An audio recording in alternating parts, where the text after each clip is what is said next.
Bora, Rafael, para mais informações do Corinthians nessa noite de domingão aí. Coringão que se apresenta terça-feira para começar sua pré-temporada para 2025. E o Corinthians que estreia contra o Bragantino fora de casa. O Timão ainda que não apresentou nenhuma contratação para essa temporada, porém planeja reforços pontuais e pelo menos 4 contratações, segundo informações da imprensa. E também tem mais notícias aí sobre o Rodrigo Garro e o pessoal da ESPN comentando toda essa situação aí complicada que está passando aí o nosso Camisa 10. Então, se você não é inscrito do canal, se inscreva, ative as notificações para você não perder nenhuma notícia do Coringão. Informações sempre em primeira mão aqui no canal. Já deixa seu like antes de começar o vídeo para ajudar a gente. Sem enrolação, bora pro vídeo. O Sport Center fala agora do Corinthians. Os jogadores se reapresentam nesta terça-feira, mas um assunto que chamou muita atenção hoje foi Rodrigo Garro. Ele se envolveu em um acidente na Argentina com a morte de um motociclista. Amigos do Sport Center, a principal notícia do Corinthians, que não é nada boa, envolveu o meio-campista Rodrigo Garro neste primeiro final de semana de 2025.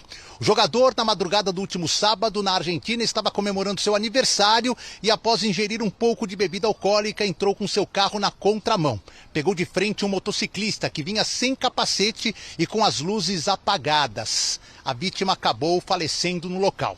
Garro foi detido, prestou esclarecimentos, já passou por uma audiência na Justiça Argentina. Seu advogado explicou que ele foi acusado de homicídio culposo, sem a intenção de matar, e que vai permanecer em liberdade respondendo a essa acusação. Inclusive, o advogado, durante algumas entrevistas neste domingo para emissoras argentinas, garantiu que Garro está liberado pela Justiça Argentina para retornar ao Brasil. Ele viaja na segunda-feira à noite e se reapresenta junto com o elenco do Corinthians na próxima terça-feira. O que nós esperamos é dar todo o apoio para ele. Eu acho que ele precisa desse apoio. É um atleta exemplar, é um profissional exemplar. Infelizmente ocorreu uma fatalidade e ele está muito bem representado na Argentina pelo advogado dele, e o Corinthians está totalmente à disposição para ajudá-lo no que for necessário aqui quando ele voltar, para ter toda a assistência necessária para que ele possa desenvolver o trabalho dele com tranquilidade e profissionalismo. Por falar em reapresentação do elenco do Corinthians, ela acontece nesta terça-feira, como dissemos, já se preparando para o Paulistão, estreia 16 deste mês contra o Red Bull Bragantino em Bragança Paulista. 3 jogadores acertaram a permanência: Michael, além dele também Romero e, por último, o jogador Carrilho. Quem está negociando uma renovação de contrato é Breno Bidon. Yuri Alberto, o Corinthians quer fazer um contrato maior, mas sabe que há interesse de várias equipes em sua contratação. Deixaram o clube Fagner, que foi para o Cruzeiro, Rony, Pedro Henrique, Juan Oliveira e Caetano. Giovani e Pedro Raul também devem sair. A direção do Corinthians ainda não contratou ninguém, mas corre atrás de um meia, de um atacante, de um zagueiro canhoto e também de um lateral esquerdo para completar o grupo num primeiro momento em 2025.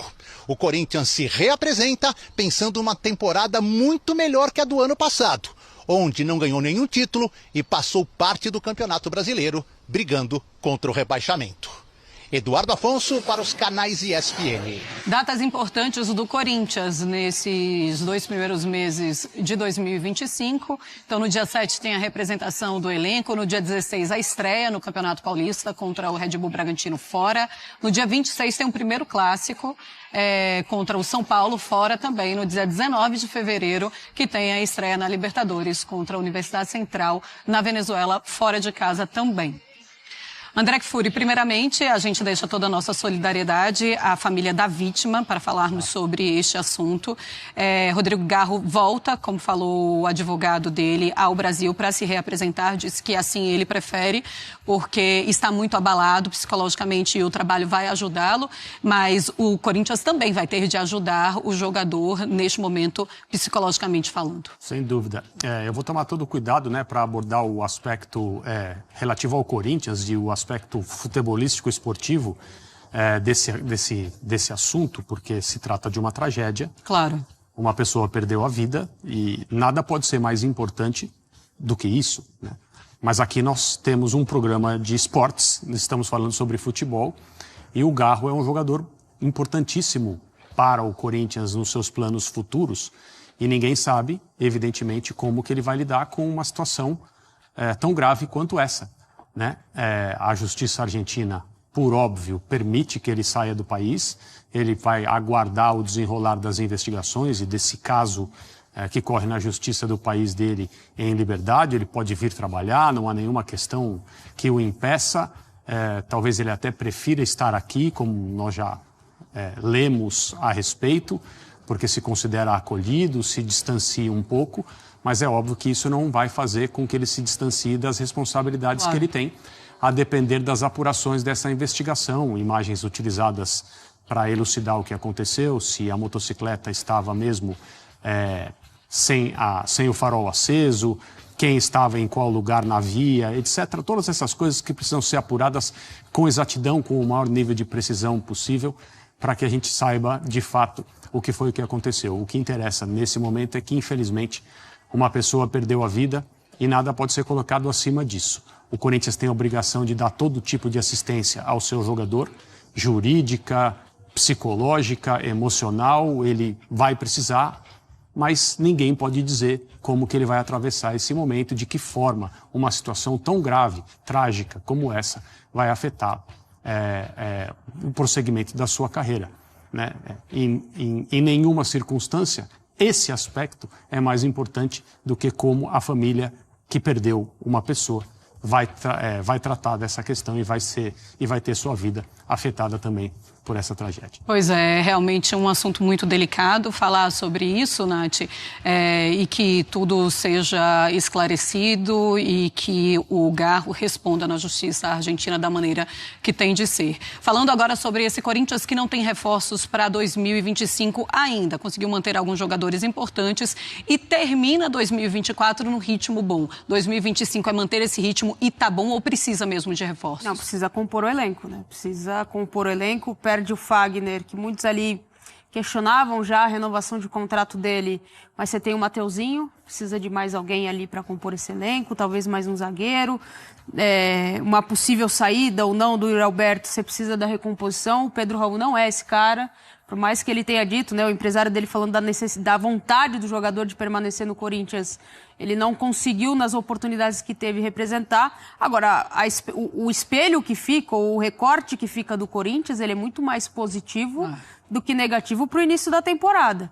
Então a expectativa do torcedor é que faça um Paulista com equilíbrio, jogo coletivo, e que seja uma temporada totalmente diferente do que foi a temporada passada. O final de 2024 é o suficiente para esse Corinthians de 2025 começar almejando títulos, André?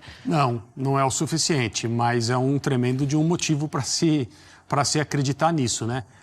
Talvez seja muito difícil você esperar uma equipe que passou boa parte do Campeonato Brasileiro preocupada e com justificativas para isso, com o rebaixamento, que ela se transforme de uma hora para outra, de um ano para o outro, né, de uma temporada para outra, de maneira consecutiva, assim, num candidato ao troféu desse mesmo campeonato. Vamos falar do Campeonato Brasileiro, né? Sim. Mas o que o Corinthians fez nas últimas 9 rodadas é um recorde. Não acontece sempre. São 4 times que fizeram coisas parecidas com isso ao longo do campeonato de pontos corridos, nesse formato que é o que nós temos aqui no Brasil. Então, sim, não é simples fazer o que o Corinthians fez, mesmo que no final do ano nós tenhamos algumas partidas em que equipes não estão ali integralmente, como o Corinthians estava, porque precisava estar, né? Mas, esportivamente falando, não se tira nenhum centímetro do mérito da sequência de 9 vitórias com a qual o Corinthians encerrou o Campeonato Brasileiro. Isso faz com que a passagem para o ano de 2025 seja feita com as melhores sensações possíveis, desde que o elenco receba os reforços que precisa, que as carências que a Natália acaba de mencionar sejam abordadas pela diretoria. Esse final de campeonato foi suficiente para a comissão técnica, que foi dita como demitida tão logo a temporada terminasse, porque não ia continuar, recuperasse o seu status e a sua posição, e eu estou de acordo com a manutenção. Eu fiz ao longo do ano, né, do final do ano, críticas ao procedimento da comissão técnica do Corinthians nas Copas. Acho que houve muito erro, muito equívoco, algumas situações que são difíceis de explicar e difíceis de convencer alguém, mas no Campeonato Brasileiro, com essas 9 vitórias, o Ramon Dias e o seu filho Emiliano conseguiram transformar sua permanência numa boa decisão. E eu acho que o Corinthians tem a ganhar com isso. Bom, pessoal, falei que eu traria novidades assim que elas acontecessem, né? E cá estou. O Rodrigo Garro se fez presente numa audiência neste domingo na Argentina, deu mais detalhes, né? Deu a sua versão, realizou o seu depoimento ao lado do seu advogado e após isso, após todo o processo jurídico ali, a tramitação, ele foi indiciado por homicídio culposo. O que isso significa? Indiciado, gente, não é condenado. Vamos lá. A partir de agora, inicia um processo natural até o julgamento, para definir se o Garro vai cumprir alguma pena, que tipo de pena, mas vale lembrar, esse indiciamento é de um homicídio culposo sem a intenção de matar, apenas por uma questão negligente, enfim, ele se envolveu num acidente que vitimou de forma fatal uma pessoa, identificada como Nicolás Chiaraviglio, de 30 anos, um motociclista que já se tem informações, estava sem capacete, portava drogas, aquela coisa toda. E dentro de um contexto, o Rodrigo Garro havia ingerido bebida alcoólica. Mas aqui tem um detalhe muito importante. Inicialmente, se entendia que pela província, né, de Las Palmas, onde estava o Rodrigo Garro, identificar ou ter como tolerância zero a ingestão do álcool para dirigir, se imaginava que isso fosse um agravante no processo. Não foi. O juiz considerou que 0,54 miligramas por litro, que foi o detectado no sangue do jogador do Corinthians, foi abaixo de 1 grama. Portanto, não o suficiente para incluir como um agravo no indiciamento. Ou seja, ele foi indiciado por homicídio culposo sem a intenção de matar, sem o agravo da ingestão de bebida alcoólica. Isso, obviamente, atenua qualquer tipo de pena que o Garro possa sofrer depois desse julgamento. O julgamento ainda não tem data para acontecer e até a data deste julgamento, Garro responderá em liberdade, ou seja, indiciamento não é condenação, tá, gente? Ele foi indiciado, ele vai responder por esse processo, haverá um julgamento e a gente vai ter que esperar para ver o que vai acontecer. Enquanto isso ocorre, o Garro não tem nenhum impeditivo para retornar ao Brasil, para realizar sua atividade profissional, para ser jogador do Corinthians, que é, digamos assim, o que interessa nesse vídeo, né, quando a gente fala de futebol e propriamente no efeito prático visando o Corinthians. Bom, de que maneira estará a cabeça do Garro com tudo isso, né, tendo que responder um processo mesmo que em liberdade? É por isso que ele receberá todo o apoio do clube, psicológico e das pessoas próximas para que ele tenha tranquilidade durante esse processo. Já falamos sobre isso,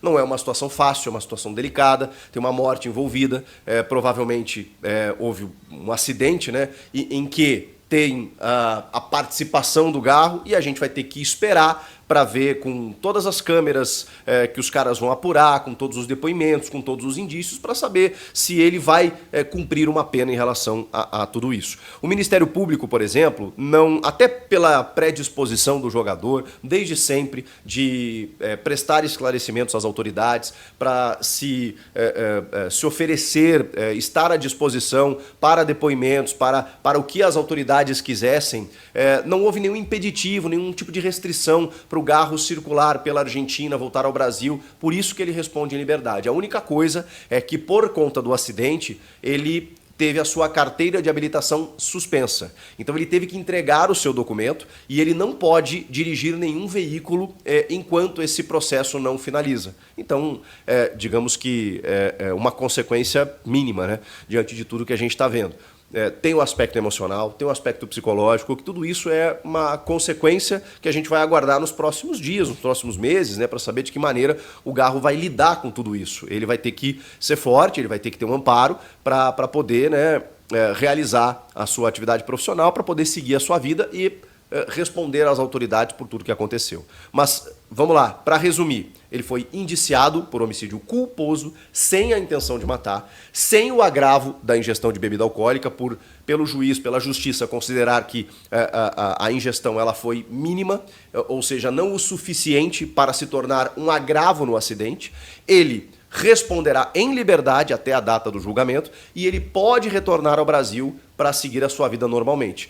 Ele e o seu advogado, eles se colocaram à disposição para prestar qualquer tipo de esclarecimento e se fazerem presentes, né, na Argentina para qualquer eventualidade. E é isso que vai acontecer. Sempre que a justiça precisar recorrer ao Garro para que ele possa participar de uma audiência ou até mesmo do julgamento, ele vai ter que voltar à Argentina. Isso é uma condição sine qua non, né? Já que a gente está falando de questões jurídicas aqui, né? Uma condição sem a qual é irrefutável. Ele precisa estar na Argentina sempre que a justiça chamá-lo. Por enquanto, ele volta ao Brasil, já tinha voo marcado, segue com esse voo marcado, ele está retornando para Buenos Aires. De Buenos Aires, amanhã, nesta segunda-feira, ele pega um voo para São Paulo e na terça-feira se reapresenta como jogador do Corinthians. Dia 15, o Timão estreia, dia 16, na verdade, né? Dia 15 começa o Campeonato Paulista, dia 16 o Timão estreia contra o Red Bull Bragantino, né, no Campeonato Estadual, e o Garro, aparentemente, em princípio, estará à disposição. Então, mais desdobramentos, se eles acontecerem, eu venho aqui explicar para vocês. Então, essa é a situação de momento. Tá bem? Comentários, perguntas, dúvidas, né? A gente vai tentando sanar e trazer todas as informações aqui para vocês no canal. Beleza, gente? Até a próxima. E agora, pra finalizar o vídeo aí, o Corinthians que terminou a temporada 2024 em alta, ao sair da zona de rebaixamento e buscar uma vaga na pré-Libertadores e, consequentemente, na Copa do Brasil, o Timão quer dar o próximo passo aí e brigar por títulos na temporada 2025. E para isso, o Corinthians está apostando na manutenção do elenco para essa temporada. E apenas reforços pontuais serão contratados nesse início de janela, já que o Corinthians aí tem um time base muito forte, já que fez bastante contratações no meio da temporada para reverter a situação do rebaixamento e deu muito certo. A diretoria que planeja a chegada de 4 reforços pontuais, que são aí um lateral esquerdo, um zagueiro, um meia e um atacante. Até porque o Corinthians perdeu alguns jogadores a pedido do Ramon Dias, também da diretoria, que não queria contar com os jogadores. Eles são o Fagner aí, lateral que foi prestado pro Cruzeiro, Pedro Henrique que deixou, foi pro Ceará, Rony que já assinou com o Mirassol e Juan Oliveira que terminou o contrato dele no final de 2024. E ainda tem jogadores que podem sair do Corinthians, no caso do Pedro Raul aí, e o Roberto que está sendo sondado constantemente pelo futebol europeu. O Timão tem o João Pedro aí que voltou de empréstimo junto ao Ceará e tem o Thales Magno aí que pode renovar a permanência até no final de 2025, aí, já que ele tem empréstimo com o Coringão até o meio dessa temporada. E o Breno Bidon que tem acordo encaminhado para renovação de contrato aí, aumentando seu vínculo com o Timão. E lembrando que o Coringão já renovou com o André Carrilho, o Romero e Maicon para essa temporada. Então, isso, Fiel, comenta aí o que você achou dessas informações aí da ESPN e do Chico Garcia, já deixando os créditos na descrição. Se inscreva no canal para você não perder nenhum vídeo do Coringão, nenhuma informação. Então, até o próximo vídeo. Valeu, é nóis.